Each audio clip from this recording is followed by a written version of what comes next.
తపించు హృదయములందు నిరతము వసించు దివ్య స్వరూపం స్మరించు గళములయందు ధ్వనించు భగవద్గీతాసారం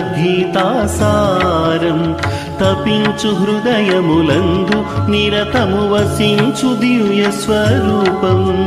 స్మరించు గళములయందు ధ్వనించు భగవద్గీతాసారం పంచ సద్గురులు ప్రకటించిన పరమాత్ముని ప్రేమ స్వరూపం మహిమానవ మానస చోరం అవతారం అపూర్వమై అరుదించినది ఆగమమై అనంతమై వ్యాపించినది ఆరవమై